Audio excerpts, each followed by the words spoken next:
Hello everyone, good morning. Hope you enjoyed learning useful tips and tricks for OET, IELTS and PT exams through over 300 videos on my YouTube channel. More than 12,000 students have achieved their desired scores after receiving my courses. If you find my videos helpful, please like and share them with your friends, colleagues, WhatsApp and Telegram groups. Also, write your comments and subscribe to my YouTube channel. To get more benefits, please click the join near the subscription icon and follow the instructions or use the link in the description section of my videos to become a member. If you become a silver member, you will be able to access all the exclusive members only videos by paying only $5 per month. It's going to be approximately 250 to 300 Indian rupees per month. If you become a gold member by paying $14.99 per month, which is going to be approximately 750 to 800 Indian rupees, you will be able to access all the members only videos, plus you will be able to receive 10 sets of test materials for IELTS, OET and PTE exams. If you would like to become a platinum member, you can do so, for which you will be able to get the free assessment for 2 speaking and writing mock tests, and then there is an assistance with the 2 full reading and listening tests. You are going to be charged at $79.99 per month, which is going to be approximately 4,000 to 4,100 Indian rupees. To increase the chance of passing your OET, IELTS, and PT exam in one attempt itself, please contact me at steve@ucanenglishtutoring.com or +61 468 480 877, which is my mobile as well as WhatsApp number. In return, you will get the free correction of your first letter, first essay, and first speaking mock test to help you find your weak areas. What is your full name? My full name is Navdeep Kaur, but you can call me Navdeep. Can I see your ID, please? Yes, sure. Do you work or study? I work as a teaching assistant in Riverstone Public School, located in Riverstone, which is a beautiful suburb located in Western Sydney. I am responsible for providing numeracy and literacy lessons to the students in the classroom. Apart from that, I also assist class teacher in preparation of study materials and resources. Do you like your job? Why? I love what I am doing for few reasons. Well, first of all, this job is giving me opportunity to know the school structures in Australia. I'm getting familiar with the school structure. Secondly, I love interacting with others. So this job gives me opportunity to interact with students and their families. And finally, this is a much rewarding, demanding, and fulfilling career. Let's talk about advertisements. Where can we see advertisements these days? We can see ads on different channels, including print media, mass media, and we can see ads on TVs, newspapers, billboards, on social media channels. Even when we are watching some video on a YouTube, ads usually pop in between the videos. Have you ever bought anything after seeing an ad on TV? I can actually recall many instances. Yes, definitely ads do affect our buying behavior. And I can recall the very basic things like specific body wash or toothpaste. These things, the convenience goods are easily affected by advertisements. Our choices are greatly impacted by what we see in the ads. What would you watch the whole advertisement on TV? Sorry, can you please rephrase your question? I couldn't actually hear you. Uh, what would you watch on the whole advertisement video on TV? What would make you, more interested to watch the video on I TV? believe ads are all about telling the potential customers about the benefits or features of the product. So, likewise, when I am viewing a particular ad on TV or in newspaper, I am usually looking for the features that the product is offering. Now, I'd like to ask you to speak about a topic for 1 to 2 minutes. Mhm. You will get 1 minute to make notes, and then you will get 1 to 2 minutes to talk about this topic. Okay. I'm sending you the topic on your SMS. Okay, here is the topic. I would like you to talk about a city you should like to live in the future. Please say what city it is, where it is, what do you know about it, and explain why you would like to live there in the future. Mhm. Your 1 minute time starts now.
Your 1 minute time is over now. You can start talking about the topic. Thank you. Mhm. I would definitely love to stay where I am right now staying. I would love to reside in Sydney in the near future. I actually recently migrated to Australia after getting married. I moved here with my husband. It's been 1.5 years since I moved here, and since then I have been stuck in the lockdown, so couldn't get much time to explore the city. But as far as I got to know, this is a very beautiful city situated on the coast of Australia. It has great infrastructure, including reputed hospitals, renowned schools, motorways connecting different parts of the cities, to name a few. Climate wise, this city is really interesting to me. So I can experience the similar climate that I used to have back in my home country. I can experience summers, winters throughout the year. The city also offers basic job opportunities for the development of an individual. I can actually find rewarding and demanding jobs here. So, Sydney is definitely the city where I would love to stay in future. We are even planning to buy a new house in beautiful Western Sydney suburb. Me and my husband have been looking out for some properties because this is our ultimate location wherein we have decided to settle for rest of our lives. All right. I just would like to ask you a few more questions in relation to places and people. Mhm. What would you look for in a city? I believe place should offer you the basic infrastructure, including proper roads, um, hospitals, good schools, to name few. And secondly, it should offer you good job opportunities around you. So these are the perfect attributes of a location if person has to choose a particular location to live. What is the difference between older and younger generations when it comes to choosing a place to live? I believe younger generations have tendency to choose areas which are near to the city or even in the city, for the reason these locations can actually offer them good jobs again and good sources of entertainment. On the other hand, older generations generally prefer living in rural areas, which offers them more peace and calmness. What changes old did the technology bring to our parks? Can you please rephrase your question? What kinds of changes were made using the technology in parks? Okay, as far as parks are concerned, I believe new sort of equipments have been added on in the parks these days. We can actually go there and sit for having a barbecue with our family and friends. So that is a thing which is added on. Secondly, I have noticed few of the parks wherein they have actually introduced gymming equipments wherein in the evening people can go and actually do exercise.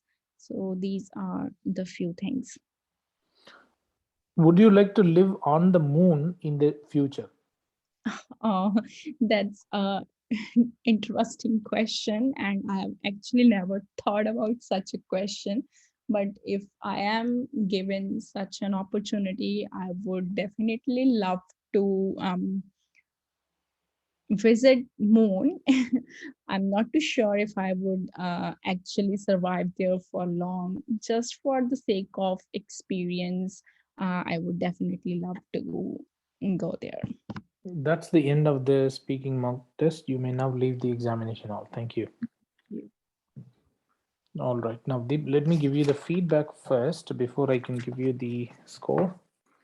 All right. So the first thing I have noticed in your speaking mock test was the connectivity has been improved. Been improved slightly. So I'm happy with that. You are able to use more connecting phrases in this speaking mock test than ever before. And the second Okay. thing is you have used many abbreviations in your Ads. speaking. Yes, for example, ads and TVs. You said such as ads, TVs, and so on, which could have been avoided because these things are not good. Okay. You need to use the full forms of the words, okay? Televisions rather than saying TVs, okay? Mhm. And then you have said on the coast of, okay? So this is a false start. False starts need to be avoided as well, please, okay? Please try not to produce the false starts because they are not gonna help you much, okay? And then you said really at, this one is again a false start, okay? That could have been avoided. False starts need to be avoided or reduced, please. Is it clear with you? Yeah. Next one is to name few. You said to name few, it's wrong. It should be to name but a few. It's a good phrase to use when you have to list out a range of things, okay? Mhm. But you don't need to tell all of them. You can say maybe 2 to 3 things, and then you can say and but to name a few. To name but a few. Okay, that's more appropriate. To name but a few. Okay. All right. And then you said if person has something, okay, but that's wrong. It should be if a person has. Okay. And then the next one is you said for the reason. Okay, and then you said these locations. It must be for the reason. For this reason, sorry, it was for this reason. You should use for this reason. These locations, and then you should say whatever you want to. Okay, so there is a mistake in this case. Okay, please avoid this mistake. And then vocabulary would have been a bit better. The use of full forms of words instead of abbreviations. Okay.